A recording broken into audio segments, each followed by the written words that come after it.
Howdy doody. just like that. You see, you're just about to say something, and I nipped you in the I was bud. just going to say, of the people that I was at this expo on the weekend, obviously I'm going to be talking about this. I just can't wait because I'm still fizzing from it.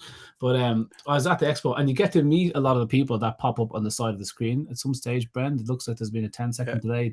I'm nervous, Brent. Why aren't people? So I'm always nervous when I see that too. This is not, or not see it. Usually it's Rachel Mack. If Rachel Mack does not appear in the first 5 seconds, I go, here we 11. go. Boom, there we go.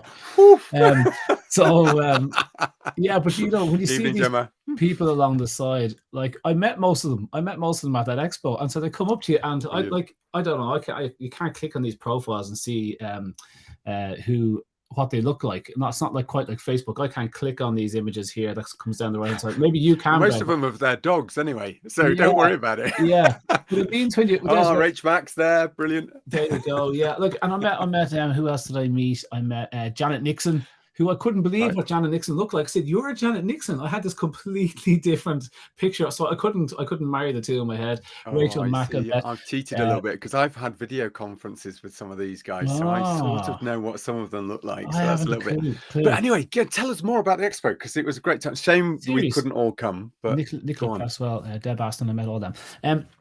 So yeah, it was amazing. It was really busy. Like it was a big crowd, 300 people. So Caroline Griffith did a great job organising all that. If she's listening, fair dues. She had on a lady from Britain's Got Talent with her dancing dogs, and she went on before me to not simply the best part. This is the greatest show, and the music's pumping, and lights are down, her dogs are dancing, and I am just cacking myself because I'm just going. I just can't follow this. This is awful for me. And so I was just. Didn't choose your intro music. Oh dear! What the second greatest show? That was the first thing that came out of my mouth. It's like, how do you follow the greatest show? And everyone's screaming and loving it, and then I come on, and it's like So it was.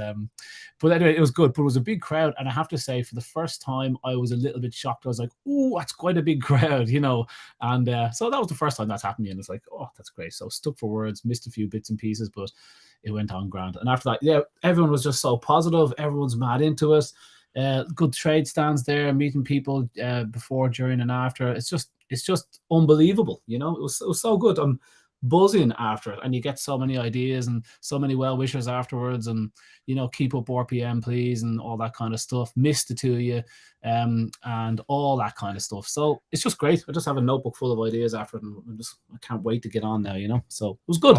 Missed you though for carrying the whole team. The RPM banner, yes. I mean, I'm much taller in real life, apparently. I always say, we put Nick in a box when it comes to photographs. Little do people realize. What about you? You were at a wedding or something, Bren, weren't you?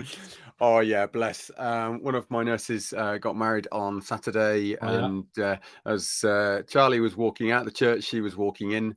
No, she had a great day. So it was. I like that. It was brilliant. Yeah. So she had a great time in the evening. Lovely lass. She's hopefully enjoying herself, not watching this, somewhere nice and sunny away from it. I think she's having a proper honeymoon later in the year, but that's great. So nice. So that was all good. And somewhere warm with lots of parasites. Yeah, and then obviously it's sort of I went up to the Lake District for a little bit of away time. Nice. Had a nice day on Sunday with my father. Just a bit of father-son time. Cool. He's getting older now, so it's nice just to catch up and see where he's at. I start to see my grandfather in him now. That's the thing. He's got to that age. Right. He's well over his 80s, so he's sort of like just starting to pick those bits up. So it's nice to spend a little bit of time getting out, physical exercise with him. And then Monday came, and the weather was torrential.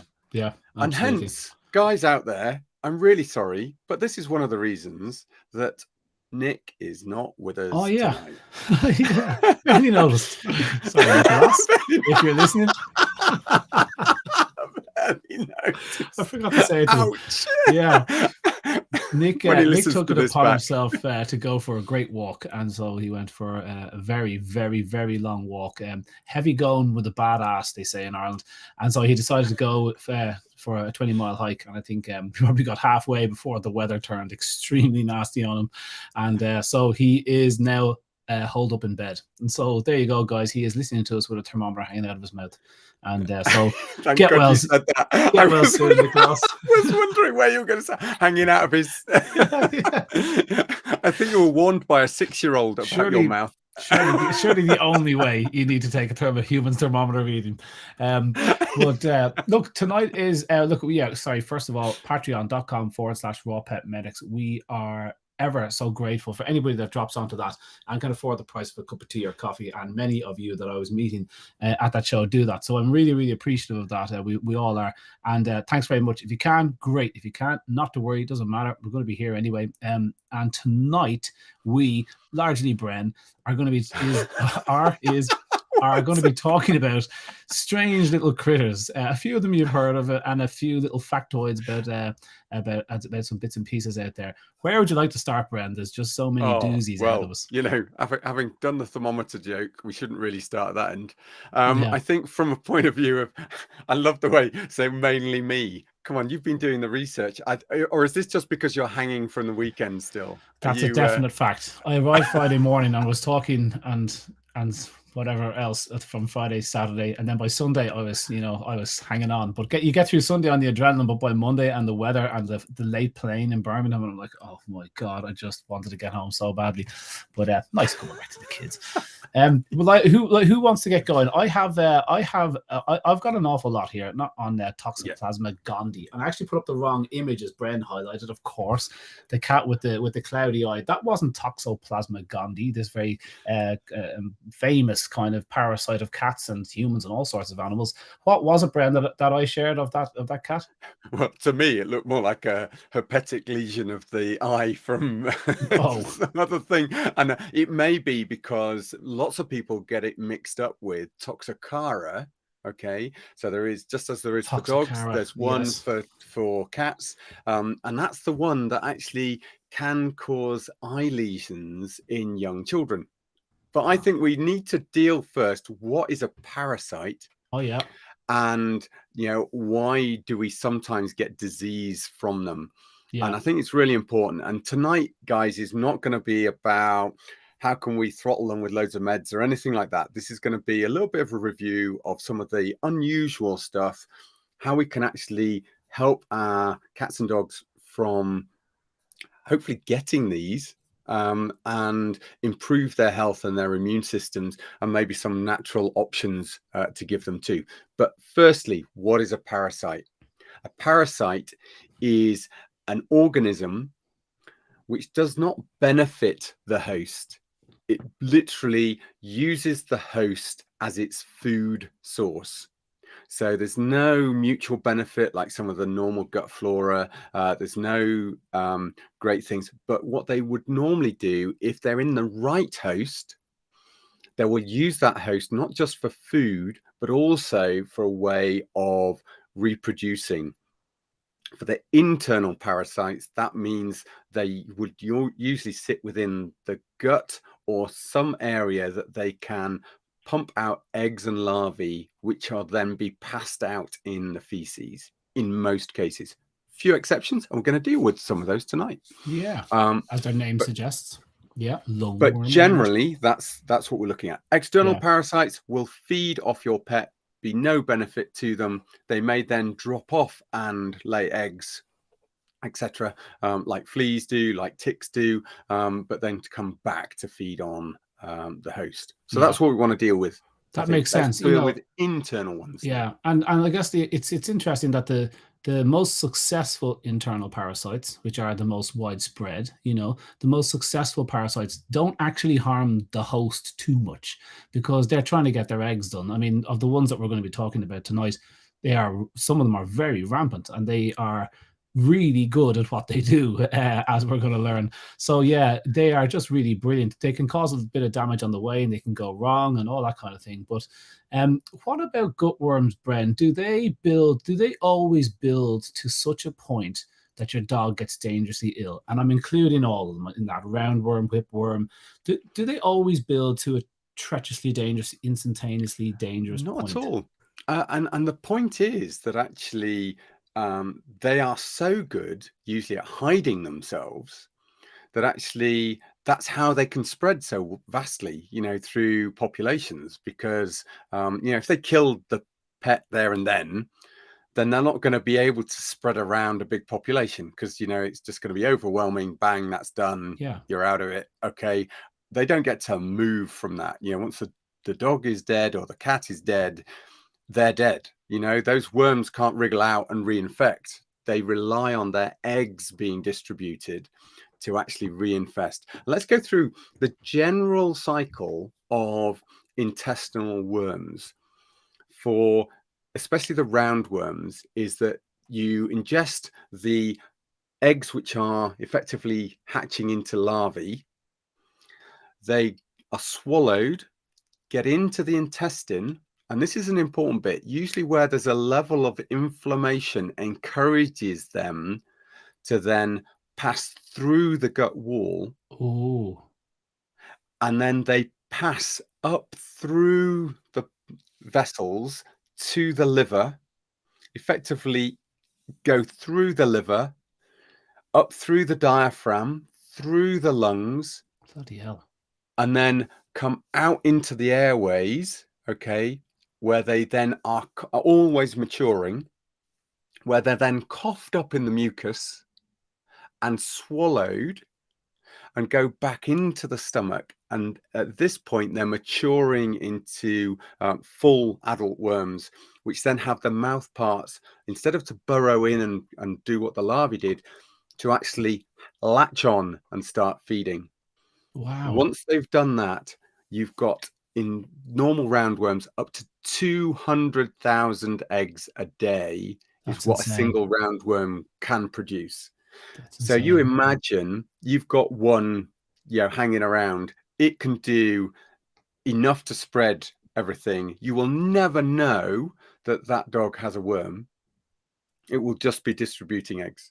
Wow. And it's only when there's so many that have done that they're elbowing each other out for space that you actually normally see full worms in the feces.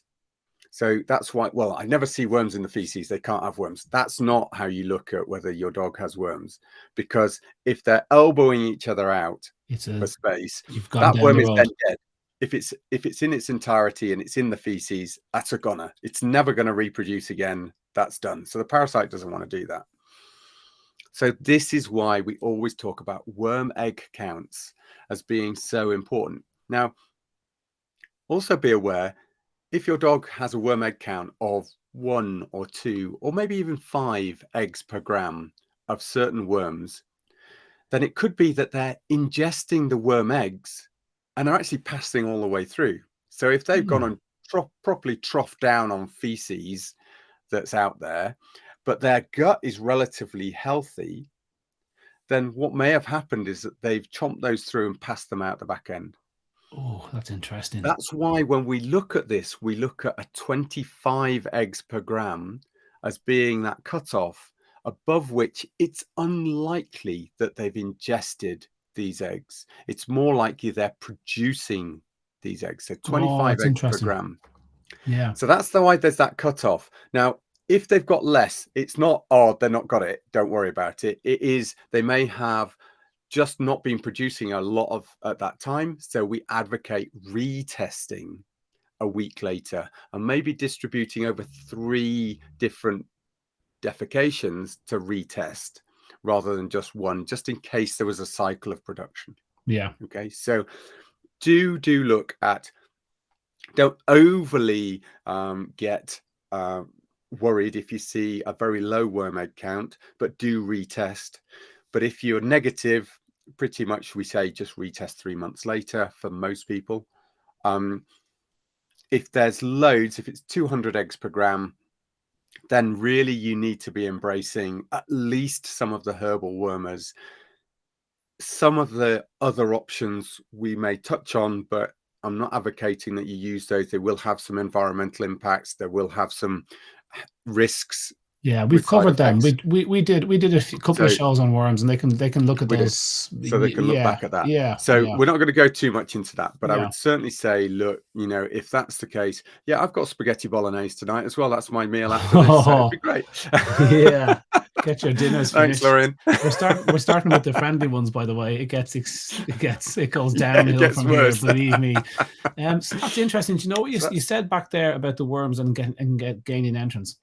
Because most of us would subscribe to the idea that parasites are just awesome at picking out the 4D animals, dead, diseased, dying, disabled, the weaker animals, young pups, really old and infirmed, lower immune system. They can get anybody, but they do have a preference. And so it's interesting that for gut worms to get in initially, the dog has to consume this little half egg larvae type thing, and then it needs to actually gain entrance. And so if you were to say, have leaky gut or damaged, inflamed, irritable bowel disease, and your guts are just hanging in there, and they're inflamed and damaged, then that makes instant sense that if you were eating gut worms in that instance, low immunity because it's smashed from this inflammation, as well as a damaged gut lining, and the worms are just going, well, hey, here's my chance.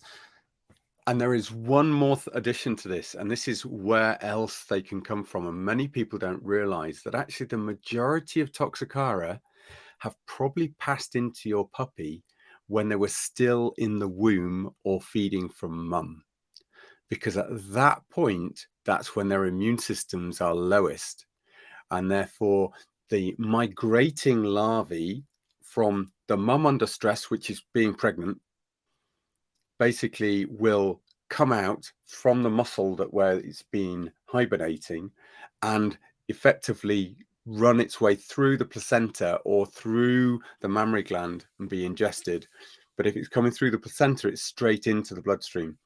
There, Toxocara particularly are great at actually staying hibernated in the muscle until such time as they feel that that animal is stressed, and then they will pass back through the bloodstream, through the liver and up through the lung and be coughed up. And then, so they don't have to be eating them at that point later in life. If they go through a stress, moving home, change of diet, new dogs in the house, get put into a rescue situation, have an illness, are put on medication that suppresses their immune system, any of those things could spark those hibernating larvae back into activity and then go through that cycle. Yeah, that's interesting. So that's specifically for the Toxocara. It's the same with it's the same. You're saying Toxocara now and you're throwing me off because I'm just trying to get this other word out here. Toxoplasma. It's the same with Toxoplasma gondii, which is this really famous cat parasite, but it can get into humans, and there's many examples of when it doesn't reproduce in humans. The cat is where it wants to be and reproduce there. So that's the aim, but it doesn't mean it doesn't infect wildlife and our meat and sheep and pork, and then we eat that meat by accident and it can get into us. But they say it only harms us when we are severely immunocompromised. So after chemo is one of them, and a second one was after I think it was HIV, AIDS, HIV, what was it? And there was anyways, which makes sense. Your immune system is absolutely annihilated, and then it can cause serious problems to you. So now, before beginning with certain cancers and certain chemo, I'm talking off the top of my head here, they recommend testing for this or treating it before you even go on that, because for it to emerge during that or after that treatment, it would be big trouble for you. So I thought that was interesting. Well, because normally it insists, where it insists on humans is a bad idea if it can insist on your brain, but sometimes you won't even know it's there. So I think a quarter of the world, or what was it, 3/4 of people? How many people got infected with this disease at one stage? It's a lot, huge, especially for rural people. Yeah. And that's the thing. So this is where it's really interesting. And we had a great lecture at the RFVS last year by Amaya, who does our Feline Fridays. And she gave a great lecture showing how these protozoal diseases do what I just said with the worms, and actually are encouraged to cross the gut lining when there's a level of inflammation. And so we see that actually as the first barrier within the immune system. is that gut lining. So if we could say, if your immune system's good, i.e. your gut barrier is good flora might be the first barrier, and then the membrane might be the second. But you're not going to pick up necessarily those particular parasites, because Toxoplasma, gondii, is a normal cycle is through mice and cats, and it passes through in a cycle continuously, reinfecting one over the other. And again, it's pointless killing the cat, because you're not going to get perpetuation of distributing that particular parasite. So cat feces is the nemesis people would talk about touching, but generally, because people aren't great at washing their hands properly, they'll wash their hands, but they won't necessarily wash them properly. And it may be that they haven't perceived that the cat has been to the loo out in the garden where they've been gardening, and therefore they pick these things up. So it is a case of, if that person has an immune system which is compromised, and you've said two very notable ones: cancer, so chemotherapy, or HIV. But let me tell you, anything that suppresses their immune system, and that's even pregnancy, because it's important to not reject the child, that hormones are released to suppress the immune system, which allows those organisms to come into those systems. But also, if you've got somebody with a compromised gut in that situation, even more likely to pick it up. So young children with viruses that are in that situation may pick it up. People that have been eating inappropriate foods, and have a horrendous bout of tummy upset, and then get exposed to this, may pick that up. The next level of the immune system may take that out if they're strong enough. But if they're not, this is where those organisms can sit elsewhere within the body and cause inflammation. And if that happens to be the brain, that's where they may get meningitis-like symptoms. Imagine if you were an animal that explores everything with its face and eats everything, loves a bit of poo. And imagine if you fed that animal some product, I can't think of anything offhand, but a product that spikes inflammation, that we know drives inflammation at 10 times more than raw. The studies show drives gut enteropathy, so which is disease of the gut. If you feed a product like that to your dog that drives inflammation, which means lowers your immune system, that increases gut issues, well, buddy, you are asking for it. And I just thought, that's kind of interesting what you're saying, because that all marries up to what people believe they're seeing. Here's a question for you, Bren. Cats eating mice and birds, and that's the cycle there. Okay, that's how Toxoplasma runs around in a circle. And unfortunately for us, the cat will then wee everywhere. So the most common sources of Toxoplasma infections in humans isn't actually from indoor cat litter trays. The number 1 and 2 sources are actually eating meat, particularly pig and sheep, and also gardeners out gardening in the soil, and that's where the cats have gone for a wee. Cats are only actually infectious with Toxoplasma for a couple of weeks, and then they're immune for life. So it's a really small window. So pregnant people don't need to be terrified of their cat. They need to get smart about what's happening and all that kind of stuff. Listen to what Bren's saying. But listen to this, right? So they eat lots of birds, and I started thinking, I wonder how many birds get eaten by cats. So free-ranging domestic cats in the US, Bren, give me a figure of how many birds, free-ranging domestic cats, so these are guys that live with families, free-ranging domestic cats, how many birds do you think they kill each year, estimate?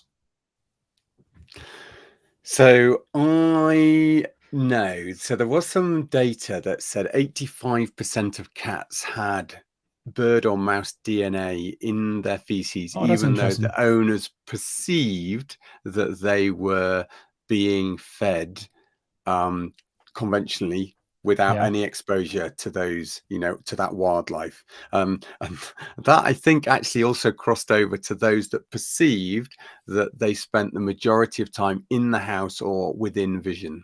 If they went out. So monitored if they went outside. So God knows where they're getting those mice from. Stick a figure on it. In millions. How many millions of birds? How many millions of birds were? So what's the cat population of the States currently? It's nice to say. I'm going to say 120 million. Surely not. Yeah, it's 90 million dogs. Wow. Yeah. I would have thought there was more dogs than cats, as it is in the UK. You're right. There's only 58 million. There you go. My bad. My bad. 60 million. 60 million cats. He's always prone to exaggeration. Yeah, guys. That's why I called him out on that. 62.43% of statistics are made up. So how many million birds? Do you want to take just take a guess? Because you're not going to get anywhere close. Am I not? 300 million. Between 1.3 to 4 billion birds are taken by domestic cats each year. And guess how many mammals? Now you know we're in the billions. Billions. Oh my word. So what we're going to say about 3 billion.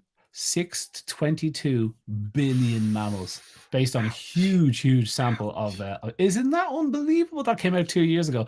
So this is where this toxoplasma thing is running through. Cats like and vets laugh at us feeding raw. I mean, all of those cats are already feeding raw. Yeah, I bet you all those cats are vegan as well. They're just going out topping up those that's right. protein reserves. That's been driving them. That's because that's another study, isn't it? That actually, if you feed them raw meat, they're less likely to hunt. Oh, is it? That'd be a good one. I want that one. So I'm sure I've heard that reference. I'm gonna dig that one out because I'm sure there is. I'm gonna talk to Amaya. I'm sure she mentioned Amaya will have me. that in a heartbeat. Here's one more question for you, Bren. How many? Bearing in mind toxoplasma, while it's a cat thing, can harm humans. Okay, how many Americans die of toxoplasma gondii each year? Many Americans are killed by it. Killed by it? Yeah. Let me say. Shall we say? It's not in the billions. It's not in the billions. No, I'll give you that hint. 10,000. Ooh, 750. It's a quarter of all foodborne pathogens in the US. A quarter of all foodborne issues are toxoplasma gondii. 750 deaths a year. So about 1/3 of people have antibodies to T. gondii in the world. It's unbelievable. The most fascinating thing about that, but I'm just going to so not how many were infected, but how many died. Dead. So infections wise, it's rampant. It's 1/4 of foodborne infections.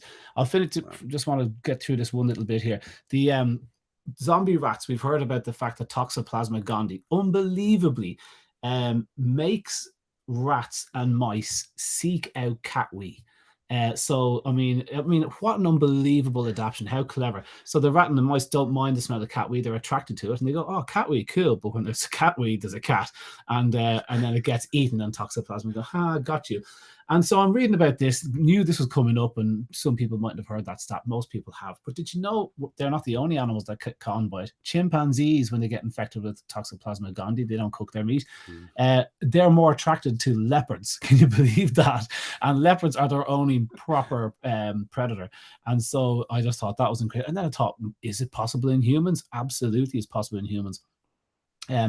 There was apparently it's a male thing in males. We found a strong gender-dependent effect of toxoplasmosis on the pleasantness attributed to cat urine odor by infected men, whereas actually the opposite is seen in infected females, which they couldn't explain. But infected men find cat urine more interesting when they're infected with toxoplasma gondii, as if a domestic cat is going to do anything. More interesting or less threatening?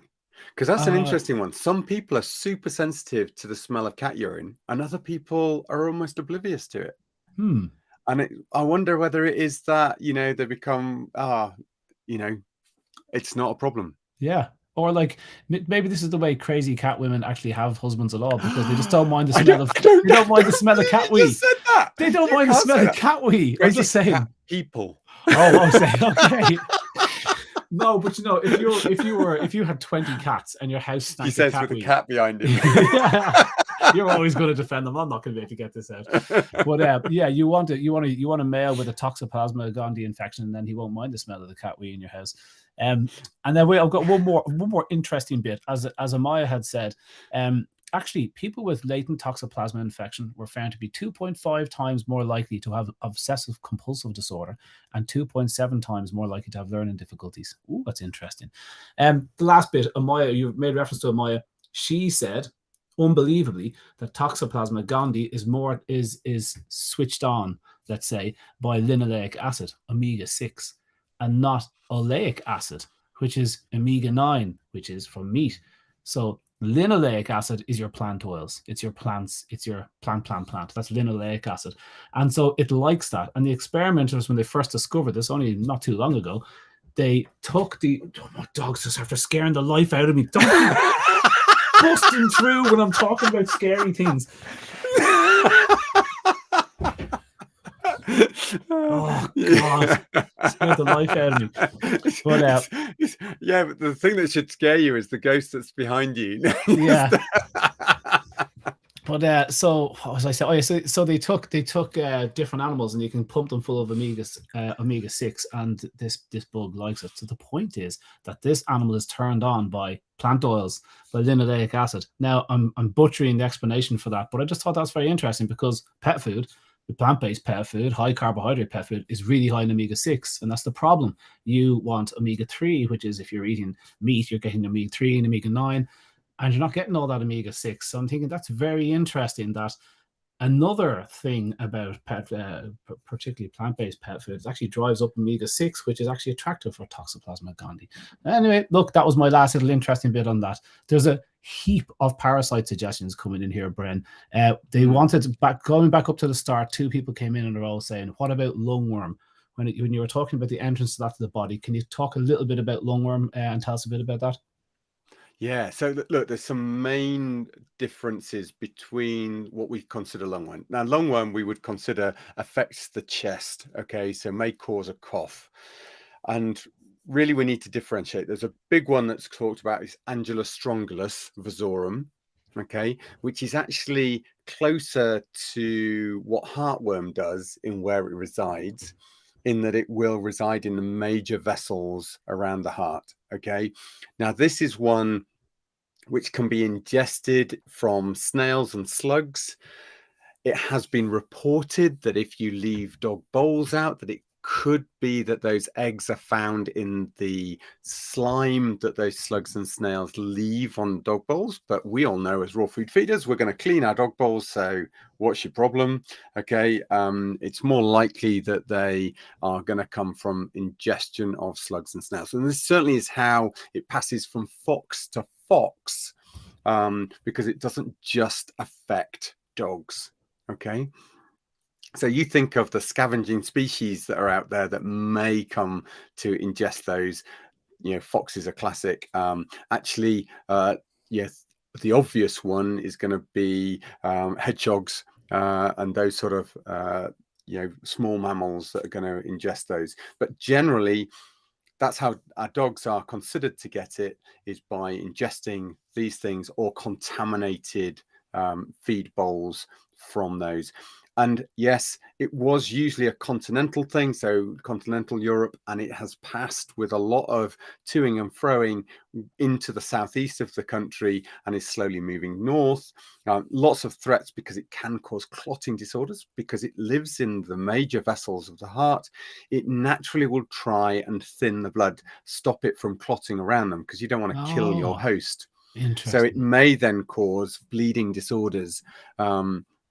And this is the risk that, you know, if they're going in for surgery and they've got these conditions. Again, different type of test, because they lay the larvae into the major airways, which are coughed up and swallowed, pass out onto the feces, where the slugs and snails come along, munching on the feces, and pick up the larvae, get infected as an intermediate host. Clever. So when you are monitoring your dog to see if they've got these, you can do one of 2 things. You can take a blood and look for the antigen that's, you know, floating around, okay, and see whether that's there. There's a new test for that. Or you can do a Behrman's technique, which looks for the larval stages of the lungworm. Okay, so they have to put a special filter paper into the whole process, let the larvae draw up that filter paper and look at those under the microscope so they can see them. So that's Angulostrongylus vasorum, just the first one that we need to talk about. Is that what people call lungworm? When people say lungworm, or is fox lungworm a different beast? No, that's the one that most people will now term as lungworm. Okay. And you know, it is a problem elsewhere around the world, but you know, it's relatively new, since about 2007 I think, was probably where it particularly started to hit, people quite notably. And lots of people were advertising about it. Indeed. I see, that's always the problem. I see that the fecal egg count people, there's a few different groups that do it, lots of people do it, can now test for lungworm, but it's still using feces samples. So they're not doing either of the techniques you mentioned. They're using feces samples. No. So that is a feces sample. The Behrman's technique is from feces. So that's how they're doing it. Ask you to take 3 samples because they will vary through the circadian rhythm for when they're producing those larvae. So you take 3 little samples, mash those together, send them off to wormcount.com, FetLab, give me another one. There's a number of them out there. Okay. And you literally can ask them to add lungworm into the profile. Now, this is the really good bit for this particular test, the Behrman's test for looking for larvae. It isn't just for Angulostrongylus vasorum. It will also look at Oslurus osleri, which is the one that's passed by sheep and cattle into feces. Easy for you to say. Pick up. What's it called? Oslurus osleri. Sounds like you've had a few. Oslurus osleri? Yeah. It's you at the weekend. Anyway, and then there's Crenosoma vulpis, which is the fox lungworm, which you talked about.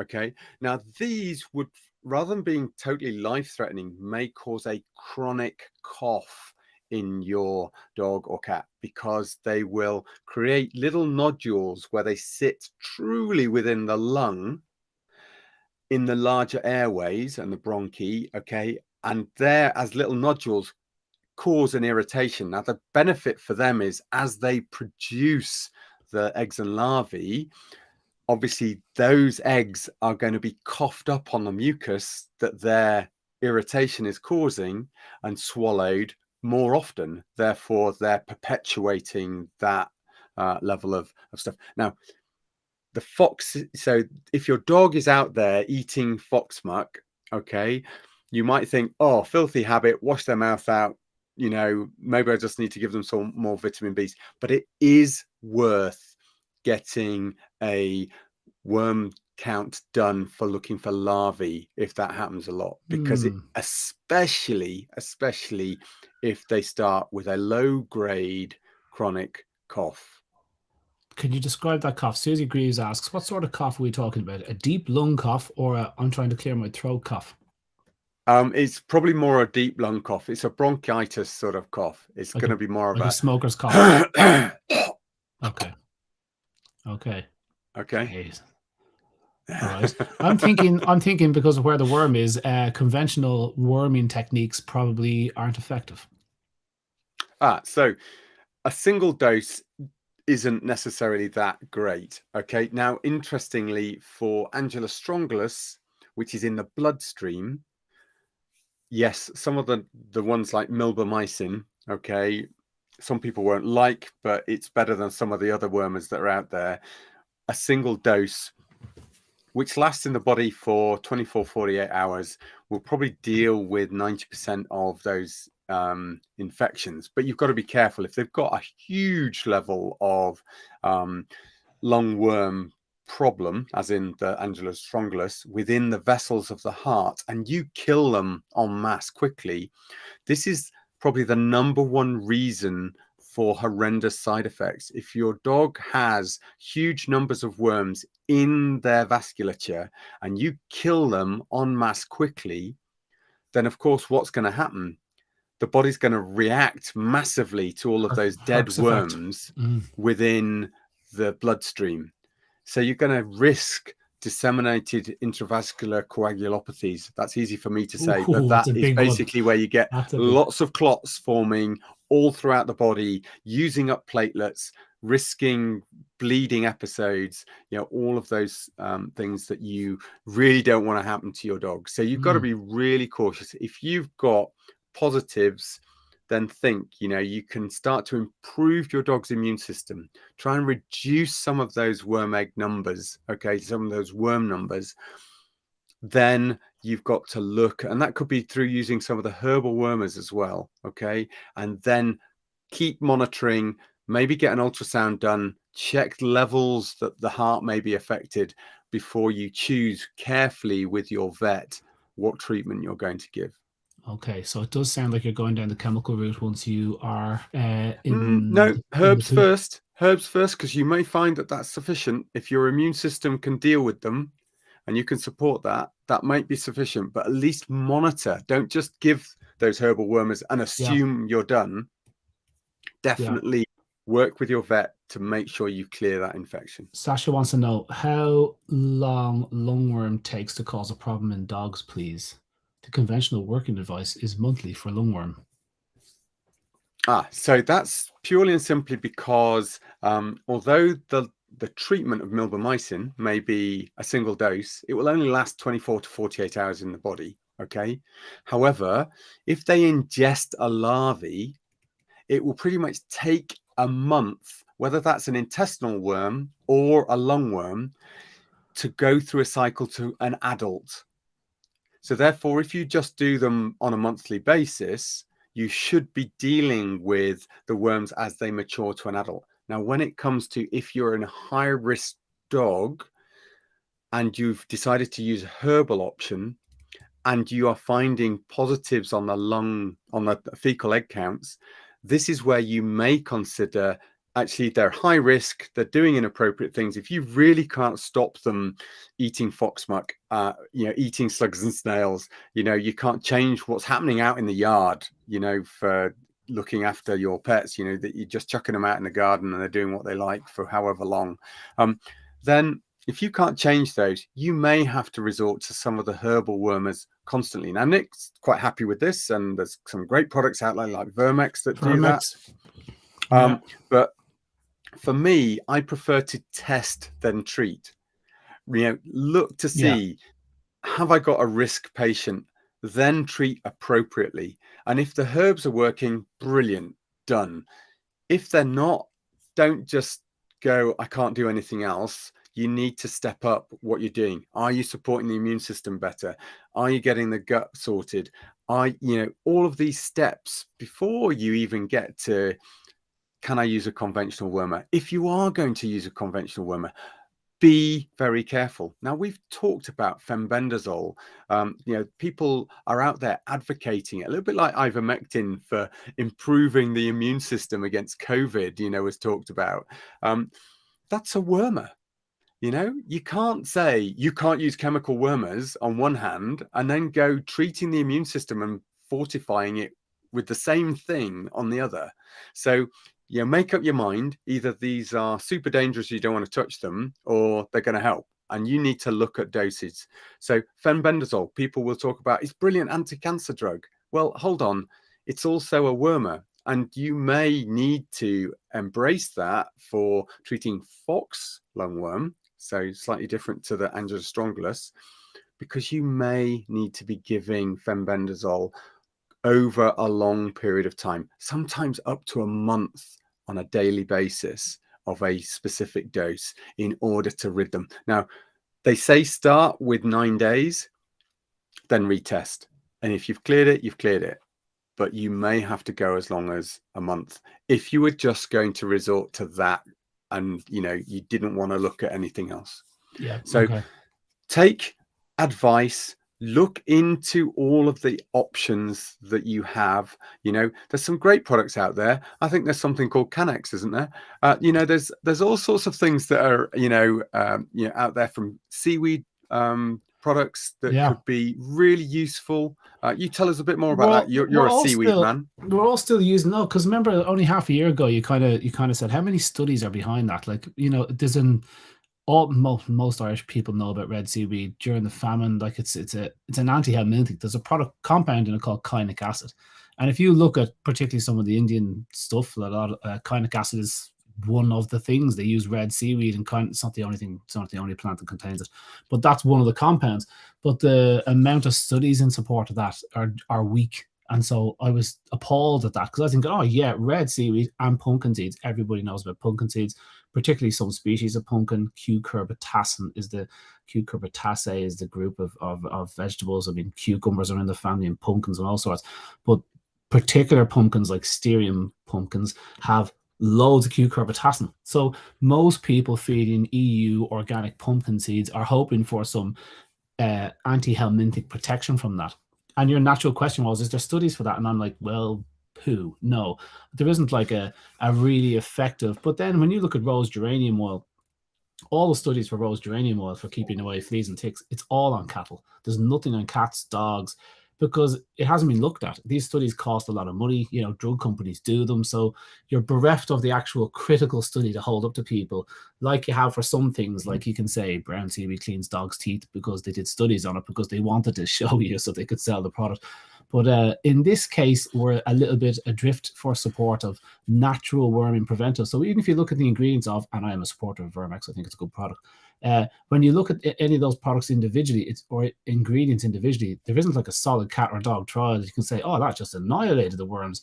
It's not used to treat worms in an animal. It's used to make the environment significantly less attractive to the worm. So I think Vermex is given for a period of time, like Billy No Mates, you give it and you give it and you hope that ramps up a little extra layer of protection. Nice healthy dog, nice intact gut. That's all really good. So those things are good for that, but not to treat worms. And so, and it's really interesting. Sasha's put in about grapefruit seed extract, and actually black seed oil as well. These can be really useful. Really useful as extracts.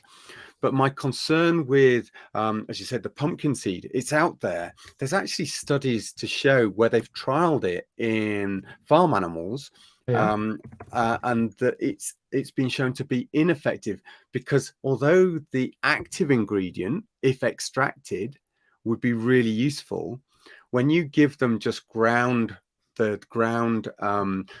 seed flour, okay, so even if you've ground it up and it's still in the seed flour, it's not releasing enough of the product. You have to literally give a ridiculous amount to actually get the toxic levels of that product into the animal. Were they treating worms, or were they trying to prevent worms in the cattle? So they were treating worms. So they'd infected the animals with a certain level, and they were looking to see how much that treatment would actually deplete those parasites. And actually a lot of the studies, so that's just to highlight the point again that seaweed and pumpkin seeds wouldn't be my go-to if I suspected worms in the dogs. You know, I'd be going the grapefruit seed extract. I am going to, because I keep threatening to do it, I'm going to have a quick look through the literature, see what I can find on what animals, and I'll dump them up on the RPM page just to see. But that's not the first time I've heard that about grapefruit seed extract. I think you need to be holding the hand of somebody knowledgeable using that. That's quite a potent stuff. There's wormwood as well, which is another herb which is really effective for treating worms, but you need to be chatting to somebody. Sasha knows exactly what she's doing because that's her job. And Katarzyna, I would just advocate you. Unfortunately, for a lot of these supplements, there isn't enough studies done in pregnant bitches or pregnant queens for us to be able to absolutely hand on heart say they're ultimately safe. Now, there should be no reason why they would cause harm. But we cannot give you, there's no studies out there to say they are harmless. It's almost like, exactly, can't. I'm not saying it is, but it's almost always a matter of when it's in whole food form, you're usually, that this is not the issue. What happens is that, particularly with grapefruit seed extract, is you've gone to another level there, and you're taking out the good stuff and you're feeding it in a dose. Whereas pumpkin seeds on its own, as Bren was saying, good luck eating enough pumpkin seeds to kill a worm infection, you know. So that's the thing. It's about preventative medicine is way better than cure. But if you're in the cure, maybe if it's in that flower form, maybe it sets like concrete around the worms. Would you stop eating pumpkin seeds? In answer to the person's question earlier, Styria and pumpkin seeds are the one in that Canex product. That the one from Styria, which is somewhere in let's say Syria. Styria in Syria, it's pretty unlikely. But the pumpkin seeds in the EU from there, they're much pricier. They're about 3 times the price of the organic pumpkin seeds. They call them organic from Asia. But I strongly recommend the Styrian pumpkin seeds. They're the ones that are full of cucurbitacin. They're the ones that are going to get the job done. I believe that's the ones I use in that. Does it also act to improve gut health generally? Do you feel? Don't know. Full of vitamin E, zinc, selenium. I mean, all the so you would think that's the sort of stuff that maybe it is deeply actually more nutritious. about increasing that barrier and stopping the inflammation. You know, that's a good. Listen, we also wanted to. We've run out of time, so we'll move to Patreon for 10 minutes. But we've got to address this last worm, which is tongue worm, which got so. But before we do, let's ask Brian a couple more questions and see what his brain is like. Okay. Just while we're talking about weird little bugs, okay? And everyone can play this game, guys. It's the same price. How many species of leech in Britain do you think? How many species of leech in Britain? 200. 17. And in the US, 17 is that all? That's 17. Well, listen, that's only a quick Google, and I'm no leech expert, but 17 in the US. There is 17 discovered.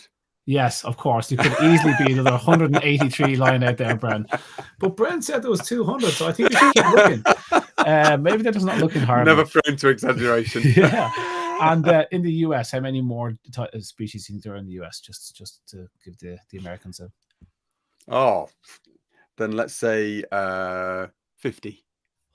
650 at the moment. They're finding all sorts because they just got so many of these wetlands. Let's just do ticks. How many species of tick in the UK? I hate ticks so much. How many species? Many different species. 20. 90. 90 in the US. 20. Yeah, no, I know. There's some that I'm some must have been imported. Yeah, or his leg fell off, and it's like, I found a new species. I was dying to get my name on the 5-legged tick. Last one, no, second last one. There's the mouthless one, of course, which is the one that just got pulled off without a tick hook. It's like there isn't a mouthless one, is there? I missed the start back, so I was looking for my question. Oh, look, come on. It's what you'd leave the mouth parts behind when you pull them off without a tick hook. I found a new species. And my dog is dead. How many mosquitoes are there in Britain? Many species of mosquito. Oh, thank God for that. How many mosquitoes? Yeah. It's like who counted them all? Go on. How many? There's 34 different species in the UK. There's only 7 species in about 30 of those 34 are native to the British Isles. Okay, so that's included in Ireland. Then when they say that, how many of those 30 want to bite humans? 23 of them. 23 of the 30 mosquito species will happily bite humans. Well, bite any mammal. By any mammal, right? Yeah, I kind of thought they were much more specific than that. You know. No, apparently not. They are not warm-blooded. Yeah, they'll be bloodsuckers. Deb Ashton just guessed 100 million. So I say she was actually thinking the same way as you. I think that's the total number of mosquitoes. Good guess. And they're all in Scotland, Rachel Mack will say. Apparently so. There's 200 mosquitoes, 200 species of mosquitoes in the US. Last question, because this is going to be an easier one now, Brendan. We're going to be expecting you to get close to this one. How many species of snake are there in Britain? Oh, that's quite low, actually. I think that's 4. Oh, you nailed it! You nailed it. I knew there was 2. I mean, I knew about adders because Nick's always gone on about them, and I knew about grass snakes because we have them. Yeah. And that's it. I didn't know there was another 2, but there's one there. Slow worm.